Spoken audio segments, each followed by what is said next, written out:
సరిగమలు రానిదే సంగీతం రాదు, సహృదయత లేనిదే సాహిత్యం అబ్బదు, సంస్కారం లేనిదే జనం గొడుగు పట్టదు, న్యాయ తత్పరత లేనిదే నాయకత్వం వహించదు.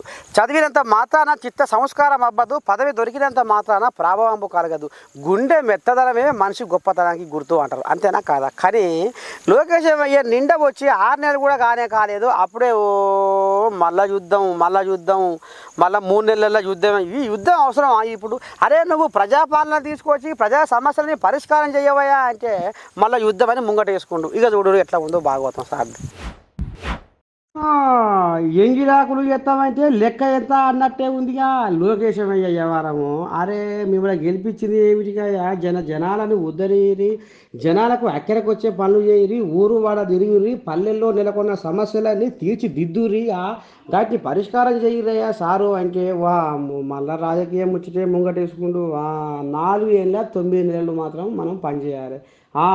మళ్ళీ 3 నెలలు యుద్ధం అట. మళ్ళీ ఈ 3 నెలలు చదవకుండా యుద్ధం చేయవలసిన అవసరం ఏముంది? ఇప్పటికే మూడో ప్రపంచ యుద్ధం అని జనాలు బిక్కు అంటుంటే మళ్ళీ యుద్ధం అంటుండు లోకేష్ అన్నమాట. ఏంది గందరగోళము?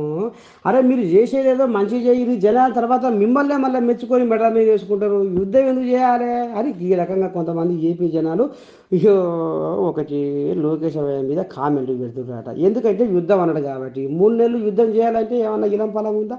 అరే సచిలోనికి బతికినోనికి జడ్డకు పడ్డకు అన్నిటికీ అదొకదానికి ముందర నుండి మీరు చేస్తారు, ప్రజల సమస్యలు తీరుస్తారా అని ఇంతగానో మేము గెలిపిస్తే మీరు చేసే ఎవరు ఏంది, మాట్లాడే తీరు ఏందని కొంతమంది మండిపడుతున్నారు ఏపీ జనాలు. నేను అనేక సార్లు కూడా అన్నా, 4 సంవత్సరాలు 9 నెలలు మన ప్రాంత అభివృద్ధి గురించి, ప్రజల అభివృద్ధి గురించి, పేదరికం లేని మంగళగిరి గురించి మనందరం కలిసికట్టుగా మాడదాం, పోరాడదాం, నిలబడదాం. చివరి 3 నెలల మటుకు రాజకీయం చేద్దాం. అంటే ఎన్నికలు వస్తాయి కదా, 3 నెలల మటుకు మనకి యుద్ధమే కదా, అప్పుడు పోరాడదాం.